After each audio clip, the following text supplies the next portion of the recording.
And very delighted this afternoon to welcome Dr. Simon Ward from Durham University, who is a member of the Centre for Visual Arts and Culture at Durham, with whom we are, who has organised this series of talks to accompany the exhibition Only in England, which I hope you've all had a chance to see.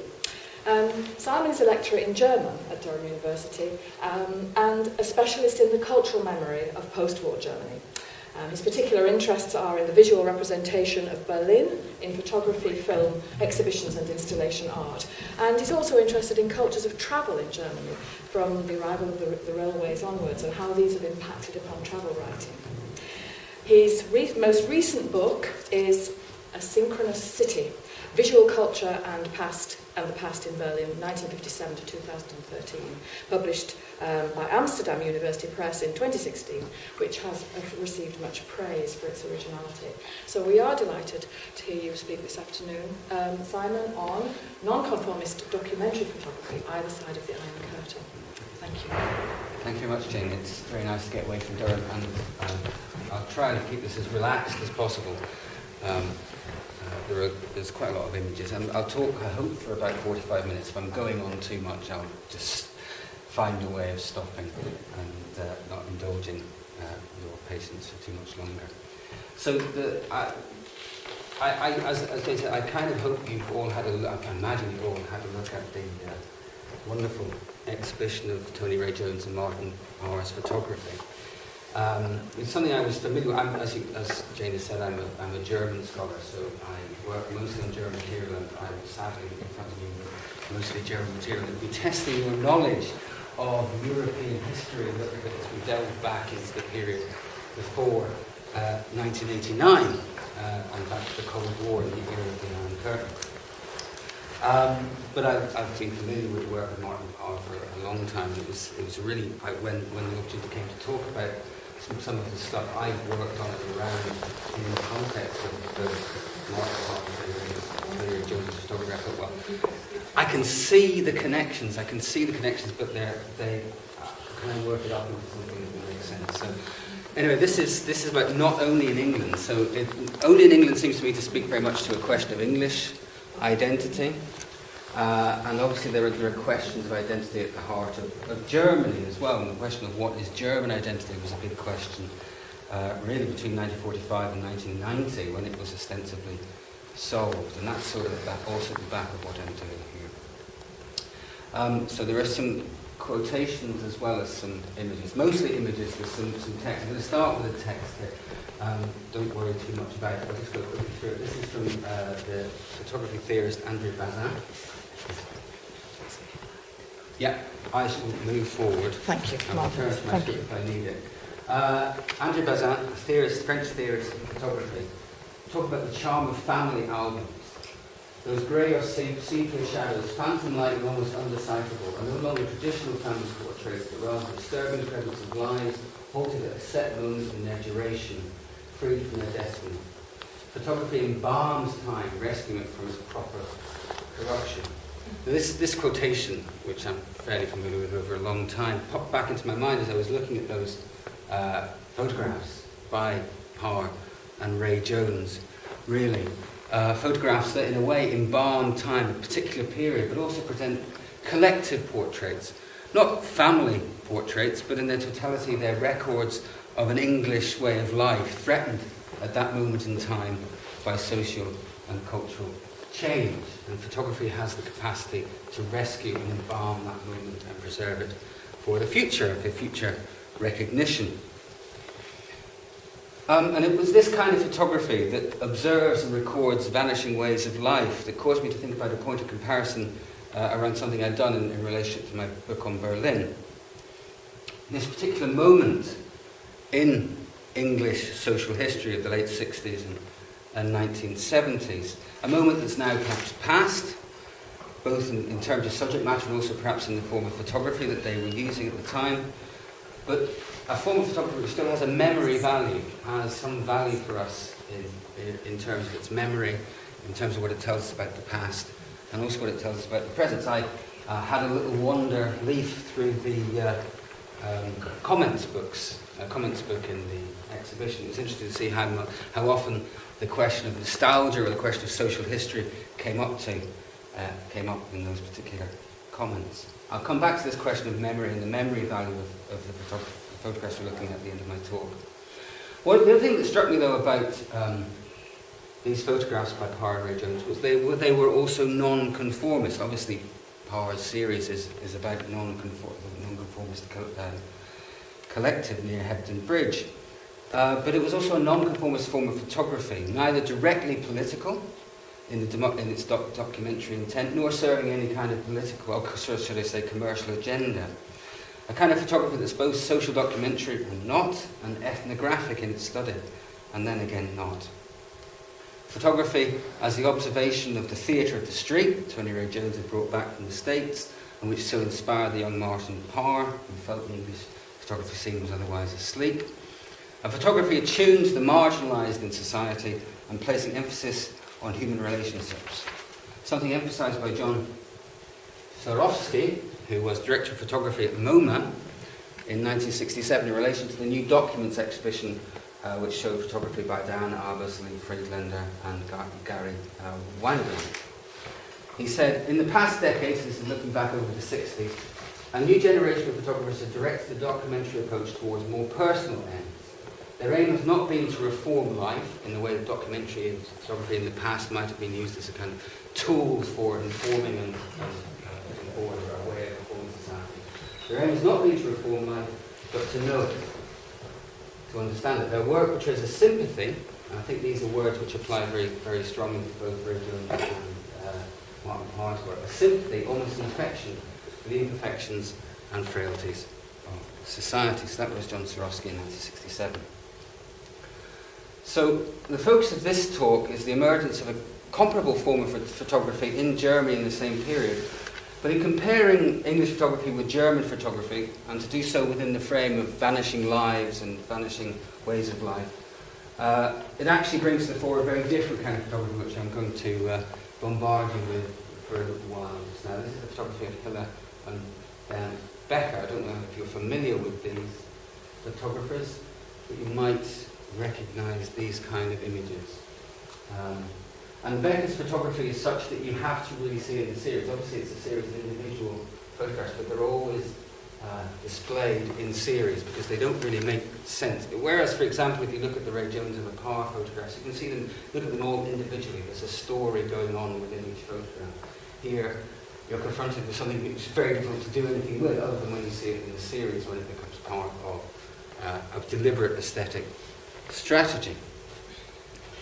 Now, Bernd Becker grew up in the Ruhrgebiet, heavily industrialised area of what was West Germany at the end of the Second World War.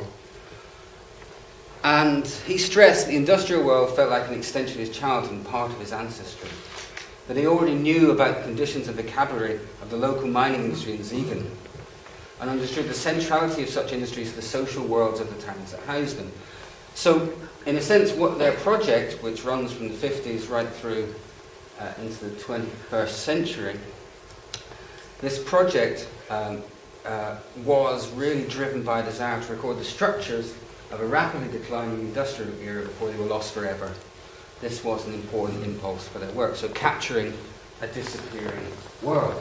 This is one strategy for capturing that disappearing world.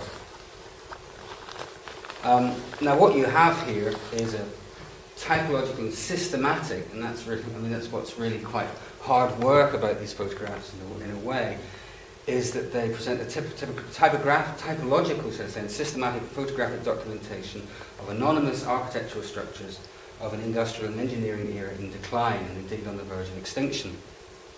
There are tens of thousands, I say, of standardized black and white photographs of industrial forms which are captured in Europe and North America. We've got gasometers, lime kilns, cement works, coking plants, grain silos, winding towers, factory facades and water towers. Now this is not documentary photography as social reform. What it is actually is documentary photography as a way of repressing their own authorial presence. There is almost no authorial presence involved in the project of recording these objects.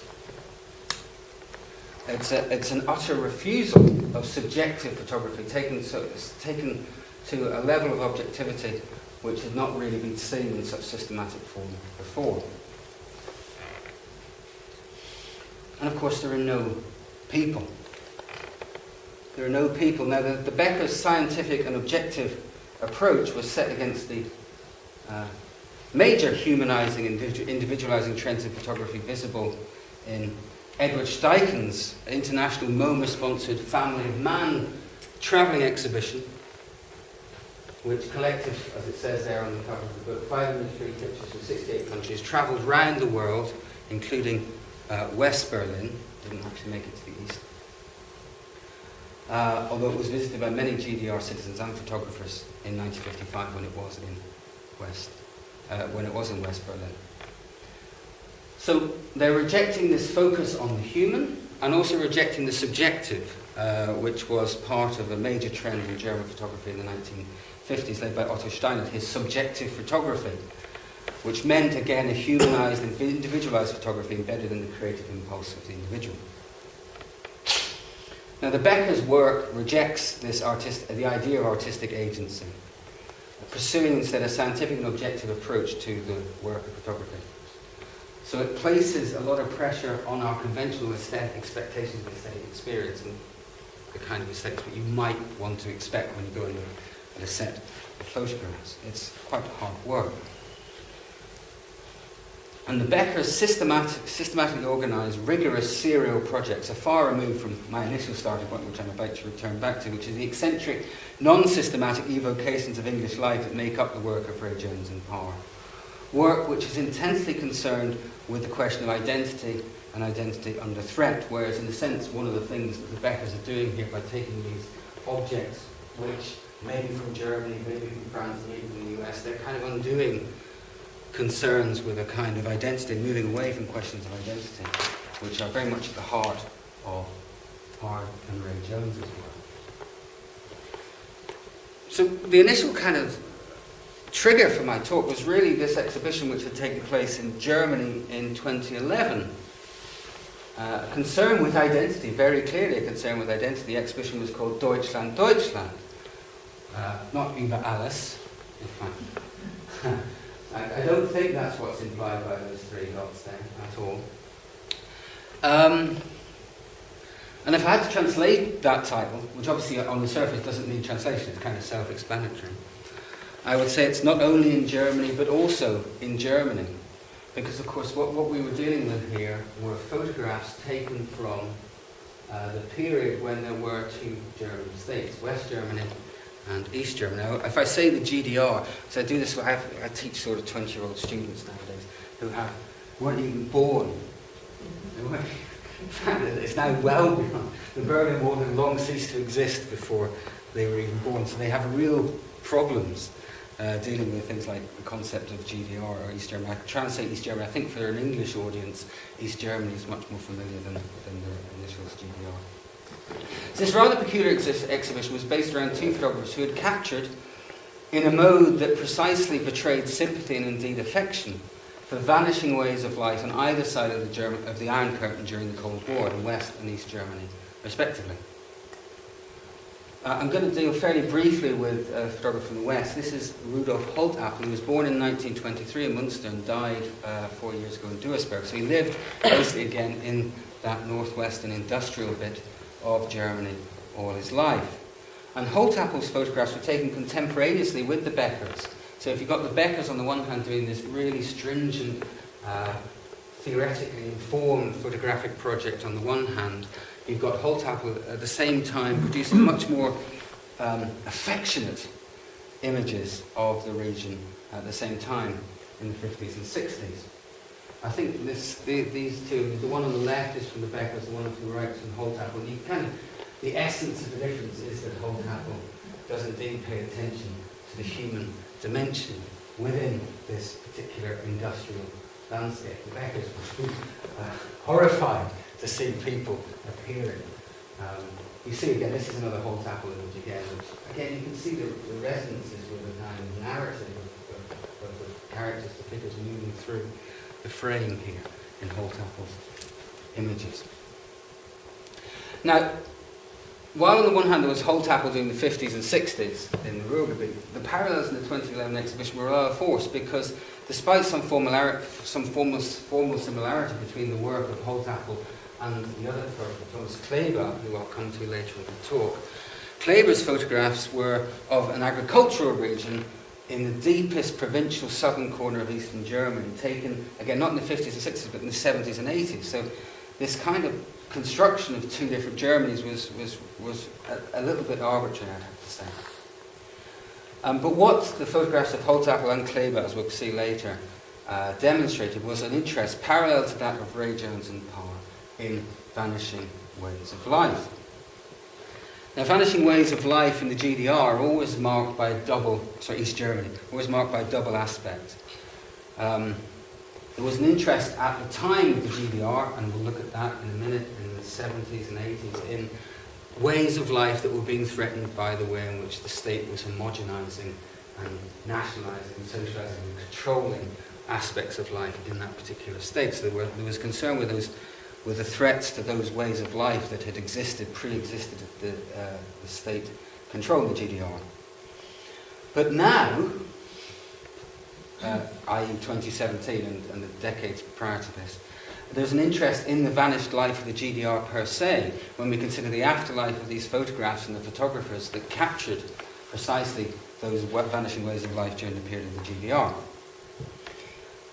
Now, this interest in the GDR expressed itself in both a reading of art photography as a form of political critique, which is maybe a little bit too strong at times and a little bit forced, although clearly these dimensions are there. And secondly, there's an absolute fascination these days with amateur photography scene, the amateur photography scene in East Germany. The kind of thing that was going on under the surface, as it were, in the niches and corners of East German society that were not so strictly controlled. What I'm going to focus on in the next little while is long-term photography projects in East Germany that were interested in the peculiarity and particularity of forms of existence, ways of life in bits of East Germany, and how collectives were portrayed within that. I'm going to look at three photographers, so we don't spend too long on each one. I'll conclude with Kleber, as I said, but I'll begin with two photographers. On one hand, Christian Borchert and then Helga Paris, whose work, while not explicitly political, illustrates in its non-conformist form and content the fluid lines between, on the one hand, co-option and on the other hand, resistance as a form of practice, photographic practice within the GDR. Now, we need to understand, and this briefly to explain the place, it's quite complex, but the place of photography within East Germany, within the East German system. The GDR was not a straightforwardly totalitarian society. It was, of course, a highly centralized command economy that made use of the security apparatus, the Stasi, to encourage and enforce conformity. So while creative forms such as painting, film, theatre, and literature were subject to strict forms of censorship, people would write novels and it would take 5 years for that novel to go through all the censorship procedures to actually be allowed to be published in the end. Photography, by contrast, was not perceived as a fine art on the same level by the state. For the state, photography symbolised an objective approach, offering exact reproduction of reality, though writings on photography made it very clear what was not approved of. So they condemned, for example, the subjective photography of the West, because it misuses the prerogative of photography to be truly judgmental. Subjective photography encourages the photographer to discard the truth of reality, whatever that may be. Obviously the East Germans would define that in a particular way, for the sake of personal petty bourgeois emotionality translated into photographic hieroglyphics.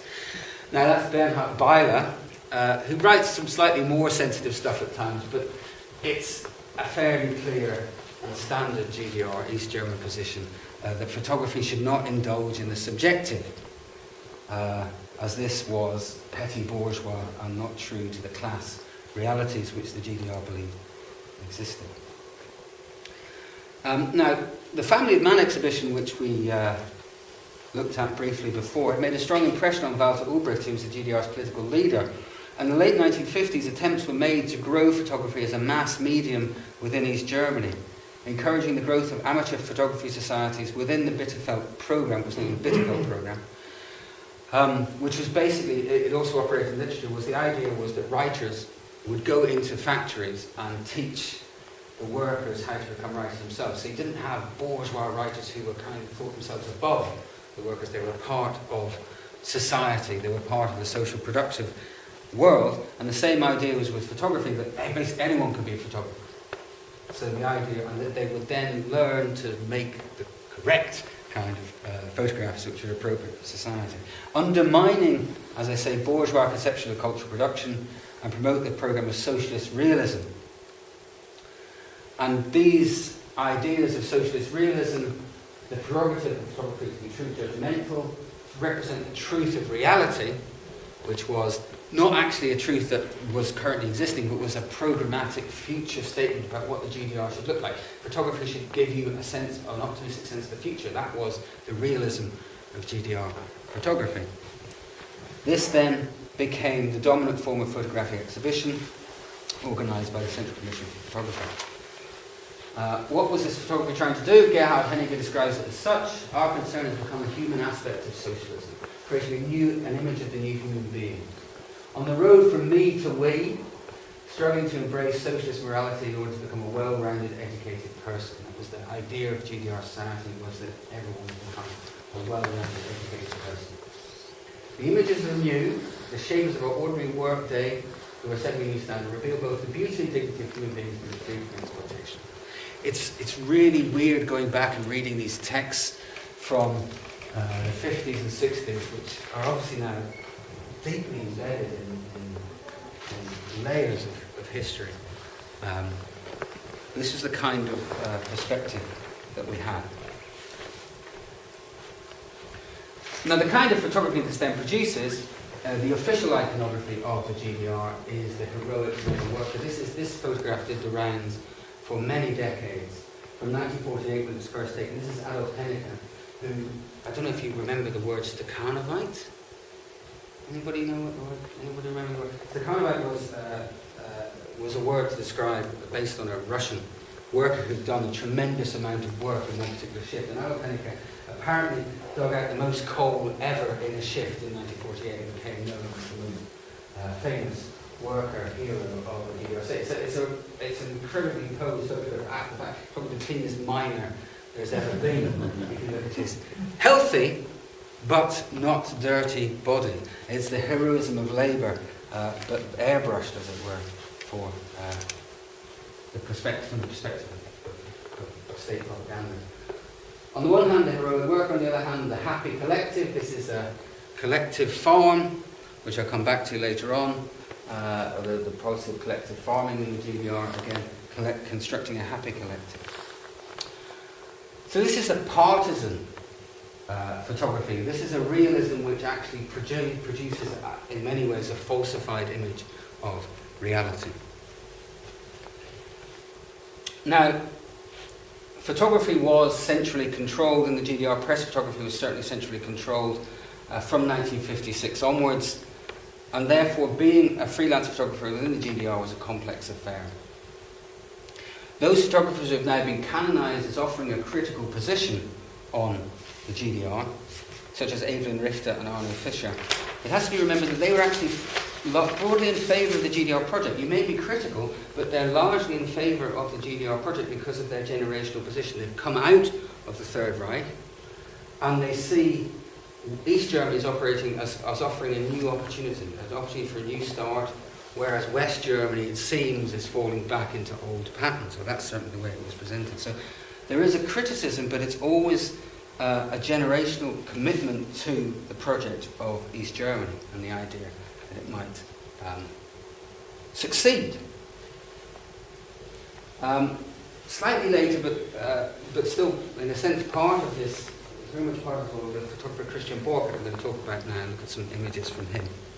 I'm sorry, there's a little bit too much text there at the start as I think about it now. Anyway, Christian Borchert certainly wrote within this model of someone who is in favour of the GDR project.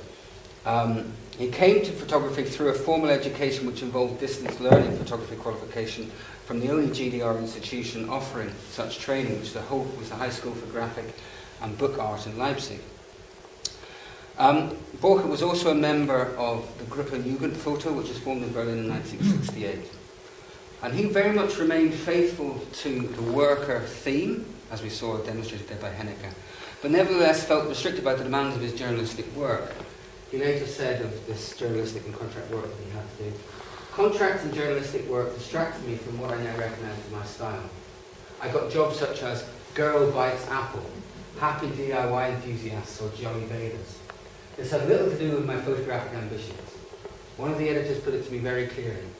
We're not interested in what you feel.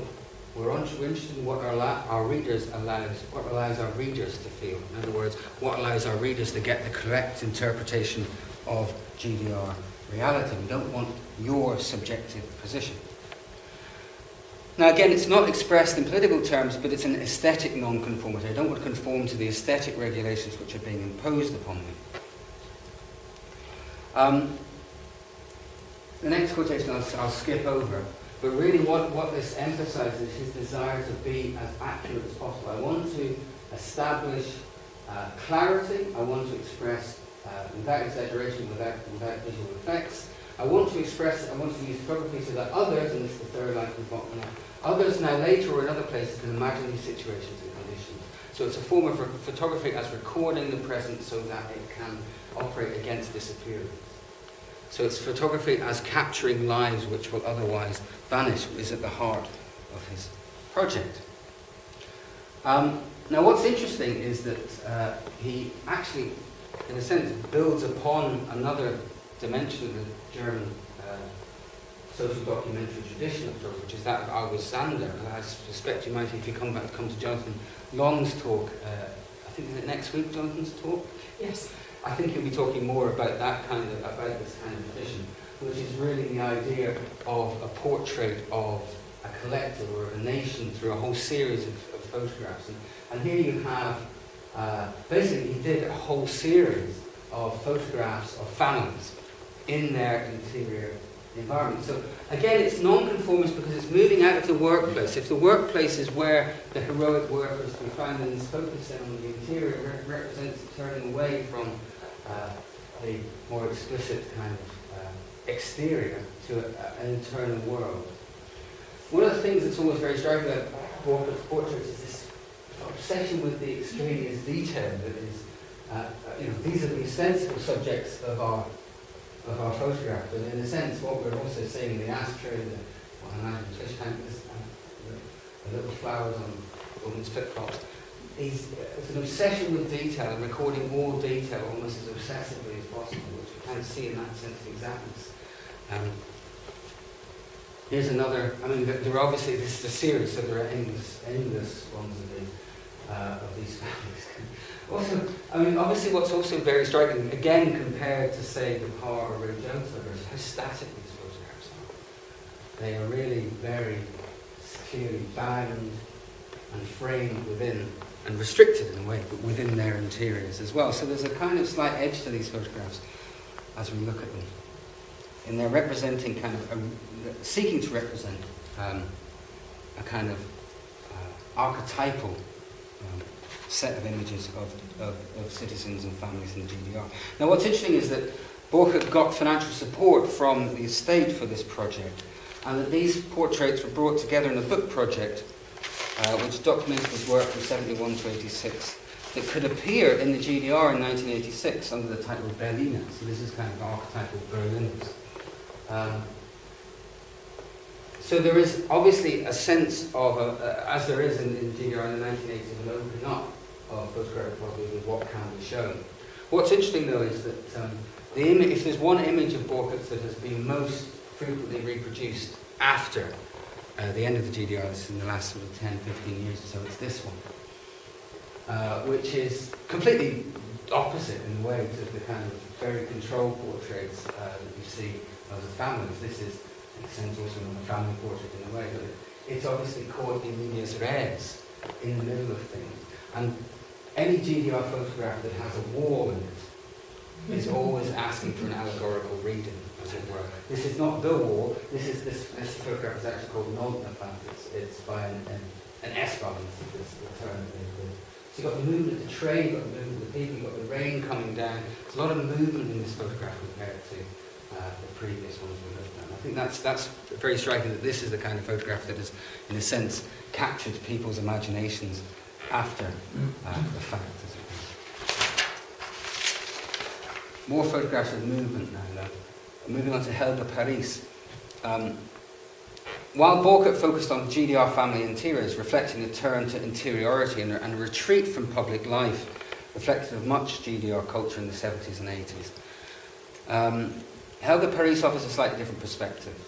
She came to photography via an autodidactic route through a menial job in a photo lab and taking pictures of her children. Paris was the wife of painter Ronald Paris, and the family was one of the first to move to Prenzlauer Berg, a run-down and neglected central district in East Berlin. So basically the idea was, in the GDR in East Berlin neglected all the run-down central bits which had been bombed to some extent during the war. They didn't invest in them. They built large projects on the edge of the city, which I'll come to in a second.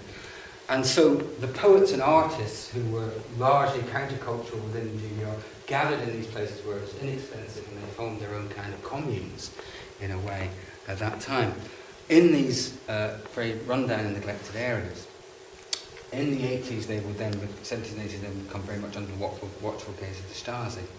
But there are parallels here, in a way, to the artistic community, including Martin Parr and Susie Parr, that migrated to the rundown mill town of Hebden Bridge, in a sense, and formed the Albert Street workshop there. There's a real sense of building an artistic collective within a neglected part of the city.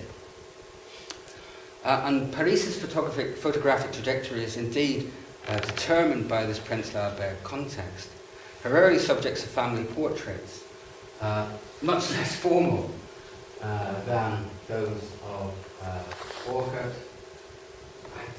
That's a crazy photograph. They're not in the wood. It may look like they're in the wood. That is actually a backdrop or some kind of a mural. Always reminds me of the mural at Coronation Street, Hilda and Stan Ogden's mural. I'm now remembering things from my past. Anyway, so it's very informal. This is her way into a kind of very informal subjective photography, which you'll get to. She's interested in the local context she works with. She begins to put series together. First of all, bin men, then house movers, and finally Berlin bars. That's from bin men. Actually, this is a very nice one because it operates a lovely photograph in many ways as well. You notice again her ability to not be determined by the frame which sets the photograph, but actually to operate outside it, to give us a sense of things going on outside and stories emerging and playing out beyond the frame, which obviously is something that Ray Jones is very interested in as well. Now, Paris, should I say, preferred a much more direct approach to photography, in which technical finesse was subordinate to an atmosphere of trust, as she described in the subject and the photographer. She didn't want to use the camera for merciless probing in the way that Borchert's camera kind of treats its subjects, but in working instead with a mutual respect and engaging relationship between photographer and sitter was what she saw as central to her approach. Now, such an approach and topics such as Ben Men and Berliner Kneipen. Kneipen is a great word. Kneipe, I can't really translate Kneipe, but bar is wrong and pub is wrong as well. But it's something cosy, but obviously then very strongly working class, I think, as well. So I don't know quite how best to translate Kneipe. But it really is this sense of a working class corner pub. So Rover's Return. To come back to my Coronation Street thing earlier on, it's a Rover's Return. Still watch Coronation Street. Anyway, so this is the Kneipe. Such an approach and these topics did not fit the archetypal mode of press documentation.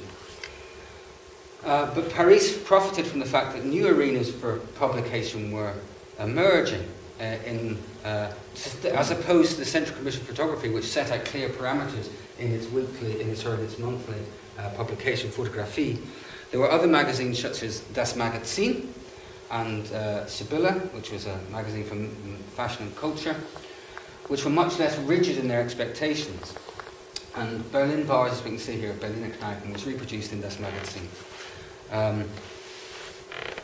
Now, the presentation of it in 1975 here is again very striking, because the focus is not on the individual image, but rather on a collection of images which construct in itself an idea of collectivity. This is lots of bars, lots of people, rather than just in dealing with the individual photograph. We're asked to deal with a collective experience, something which is being put together in a collective form. It's a collective portrait, as it were, of bars in Berlin. She also wrote a text to accompany it, saying, "The pub is about the size of a living room. The clientele are mostly regulars, a lot of women, some married couples, some men. Pubs are the most human of all meeting places." But this text here, this is the text which is to explain the image. So there's always a distrust in East Germany, a distrust of leaving the image to speak for itself, because then that opens up to subjective interpretation. So we always have to have the text with it to explain it for us, to make sure we get the right meaning. And Paris, in this text, always gives us a classic sop to the requirements of the state. The back might take, not obvious which photograph this might be referring to, it's just it's a kind of text written alongside the photograph. The man at my table, I imagine he's in the late 60s, has been honoured as an activist, so obviously one of the things that would happen, the GDR would honour its greatest, its workers, as it were, in ceremony. I have to look at it in writing with him. He doesn't seem to believe it himself yet. He is touched. He usually works as a principal. They celebrate him, made a bit this way. So even within this slightly non-conformist presentation of a working class life, there has to be almost the ideological has to be there. This is not the image to which this refers. I've just got a few of these images now, which again, I love this arm extending across here. So it's kind of a portrait, but it's obviously a portrait taken in motion in the process of studying anti-cigarette. And the other thing that's very typical for Paris's photographs, as soon as in a second, is that everyone else in the photograph is kind of looking somewhere else. They're looking beyond the frame all the time, which is very Ray Jones. If you go and look at the Ray Jones photographs, then you'll see this kind of strategy going on. So, in classic, in ideologically correct form, this would A, not be the pulp of it, and B, would have a much more direct focus on the portrait of the worker. Then, however, after this sort of ideological sop, there is then the moment of melancholy. There are still plenty of pubs like this in Berlin. They're nowhere near as many as they used to be. When there were 3 or 4 at every junction of the language voice is so typical of the city. We should therefore make an effort to keep the ones that are left. They are a little bit of what is distinctively Berlin. So there's obviously this sense of melancholy, the sense of recording a threatened way of life in the photographs in order to make a plea. So the photographs, in the sense of making a plea for maintaining this community life, which is, as she says, suggests so distinctively Berlin. Now, a couple of images from the series. What you get actually is a focus on women and the women who are running these bars. The focus on the individual female publicans is significant, as they themselves were under tremendous pressure at the time as the regime pushed for ever greater collective ownership of businesses. So these pubs were kind of individually run pubs, and that was anathema to the state, socialist, national, collective running of all businesses, as it were, and destroying, as it were, individual entrepreneurship, as we might call it nowadays. So these women were under threat, and again, this is another classic image of the hand going one direction, the gaze going another. There's always tension and dynamism in Paris's photographs. The other thing that always happens in so many GDR photographs, as I've kind of alluded to before, is the presence of text is always used as a way, or always becomes a way in which meaning is generated. So we have here, again, portraits of the faces looking out of the image, but they're all clearly looking at the same thing. And we need to suspect, what are they looking at? Now, the text at the top there says 25 years of the GDR.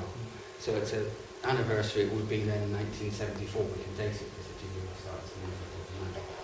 So it's we have the presence in the pub of some kind of state kind of organised celebration. And this photograph, in a sense, is much less dynamic than the ones, some of the other ones you've seen, because they're kind of fixed. And I don't know what they're looking at, but my impression is they're looking at something on the television, which is celebrating 25 years of the GDR. There seems to be a dialogue going on there of some kind. Time. I will, yes. So set against this kind of Prenzlauer Berg aesthetic of working class communities, you have then, this is a kind of standard GDR press photograph of a happy family at the new housing development in Hellersdorf, which I'll come back to in a few minutes. The Bundesarchiv, which is where this photograph is taken from, has a collection of all of the, not all, but a vast majority of the press photography produced in GDR. So you've got thousands of these images of kind of standard iconography of what the family and the new reality of the GDR should look like.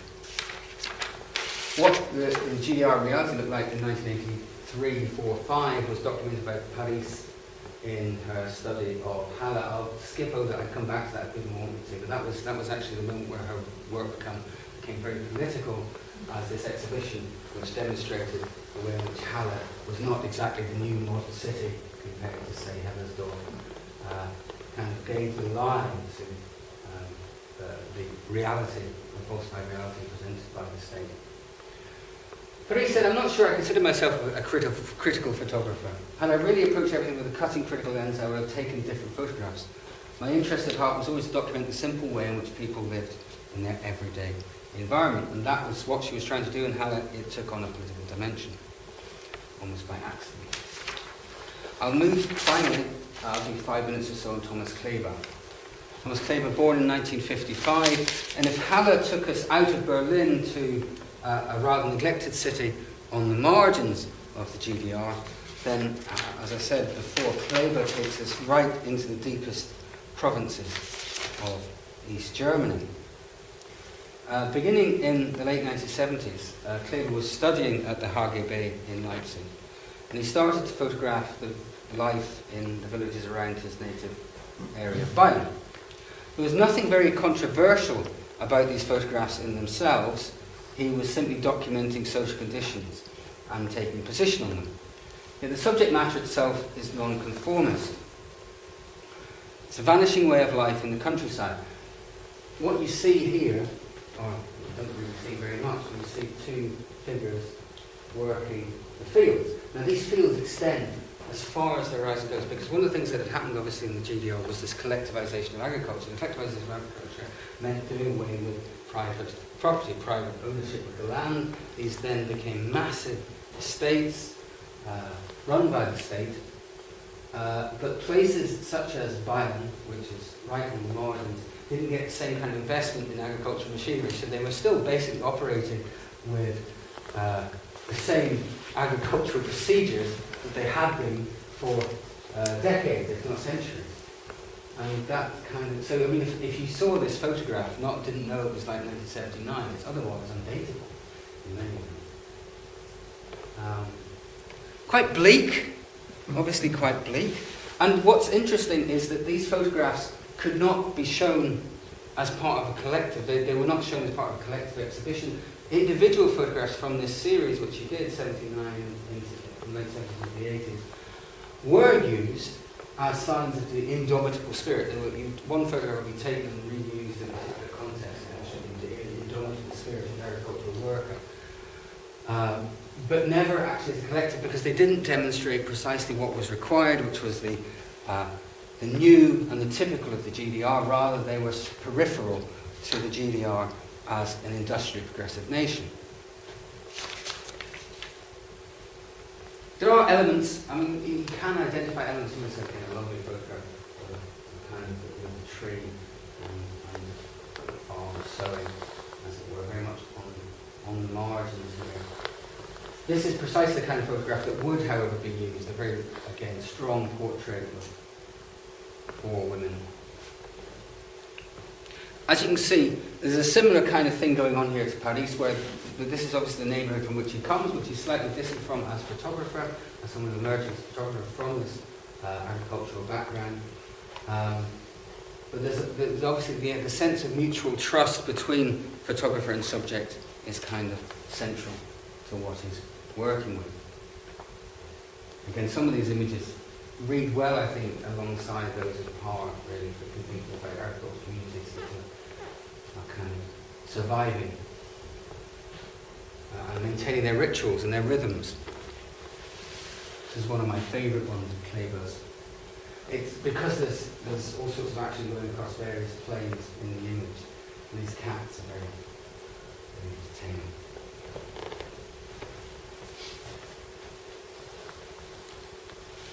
Or fashion show. Again, I was always struck by the beauty pageants in Parr and Ray Jones's work. This is fashion show GDR Bayern style. Homemade.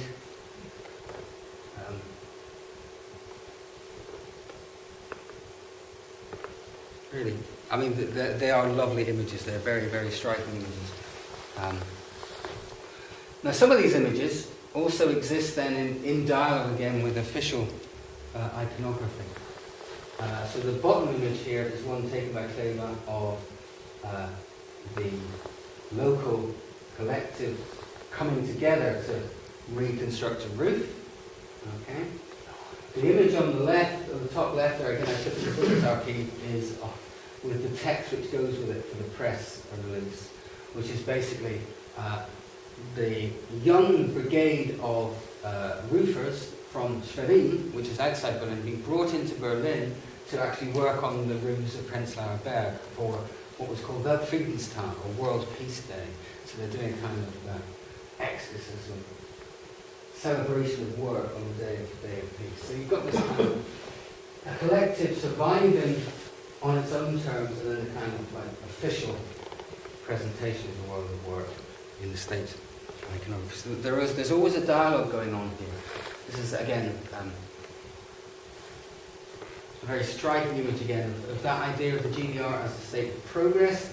The train always symbolised progress in the GDR, and these women appear to have been somewhat left behind, aren't even looking at the train. They can't even see it. So I'm just going to do 5 more minutes on the period after 1989. What happens to these photographs? What happens to this way of photography?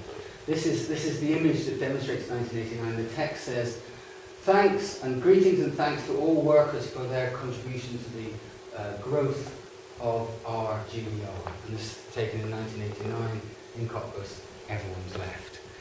The state's left. The people have left. There's not much left at all.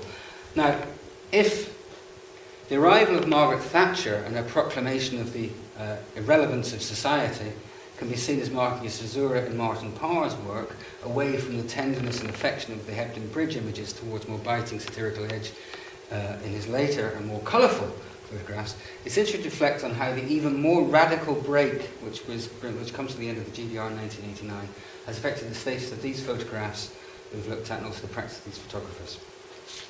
Helga Paris has become increasingly canonised. She's won prizes, exhibitions of her work. Those images, those individual images of the Berlin pubs are now much more iconic than they were at the time when it was, as I say, it was presented as part of a collective. Now we deal with these images as individual images and individual portraits.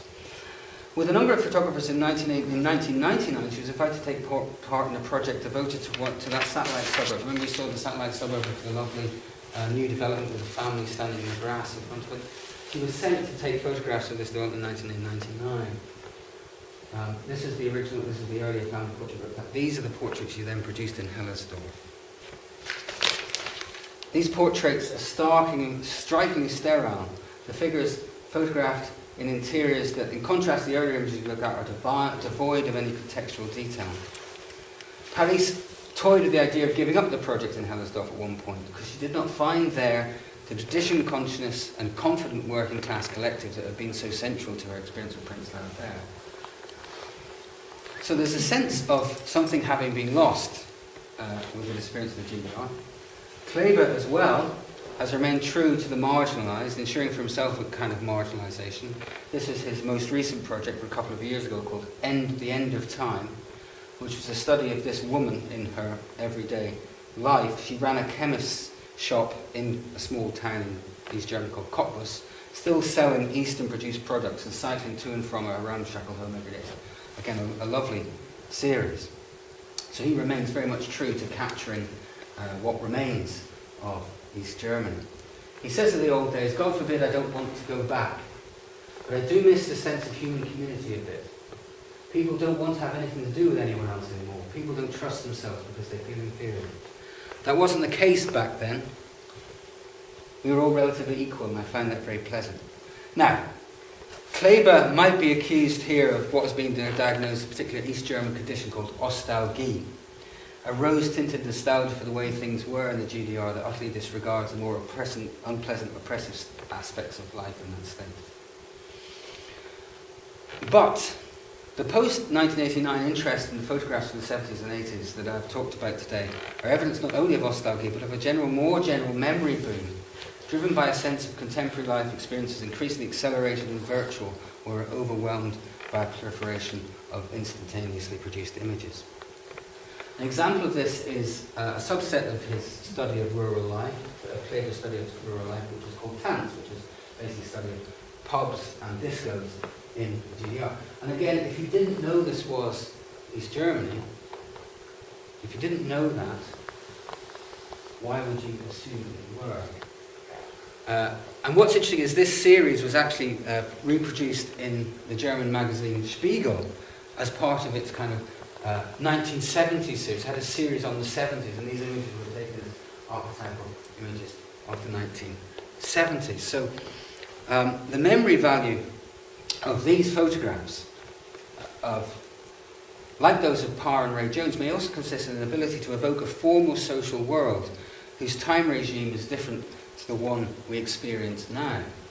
So it takes us back to a different time, a different place, which provides some kind of nostalgic comfort. The memory value also exists in the record of a different era of image making, recording the patience of a photographer such as Kleber in watching and capturing the narrative evolution of a moment in human interaction. One of the things that Kleber says is that he was very influenced by Cartier-Bresson when he did his decisive moment in his photographic development. The archivist and scholar Ulrich Domröser has disputed the use of the term social documentary to describe this kind of photography in East Germany, perhaps because there was such a kind of drive for social documentation from an ideological perspective. Perhaps like Parr and Ray Jones's photographic studies of vanishing England, we can say this kind of photography generates documents. These are documents. They are different kinds of documents from the documents produced by the regime, like those images of Hellersdorf we looked at. These are documents which attest to the ordinary of the human and speak to our desire for these, which, like our thirst for identity, is driven by nostalgia, melancholy, for a way of life and a way of photographing life that asserts the human, affirms maybe the human dimension. The photographic document is only the starting point for the construction of a story about these photographs as categories of identity are brought into play. Photography in East Germany reminds us that points of comparison and contrast can highlight similarities and differences, maybe allowing us to go back and think about what it is that attracts us and who is this we that we are, what attracts us to the photography of Ray Jones and Parr, which is in the only England exhibition. Now, the contemporary attraction of these images in the East German context was suggested by Bernd Lindner from the GDR himself in 2004. These images, and I have this quotation as a way of also reflecting back and taking this back as a way of looking at the prior exhibition. These images could considerably enrich the process of reflecting upon what made up the essence of this vanished country. This is due to the fact they present us and I would obviously take slight issue with the next phrase, in a realistic and unfalsified fashion, which is a slightly naive perspective on photography, but I think it's also informed by a GDR perspective where there were so many unrealistic and falsified images of life. They present us the space of life and experience, the world of work, the world of work, the streets and squares and towns and villages, right down to their private practices. Only through them can the everyday life of the GDR be experienced in its actual structure. So my question is, to what extent the recuperation of a particular photographic corpus, or a set of photographs, also operates a portrait not only of the society that we lived in, but the one we live in now. Thank you very much for your patience.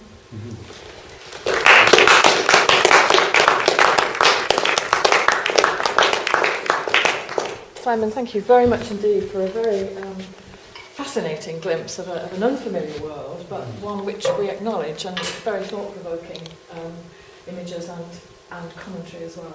Thank you. Does anybody have any questions?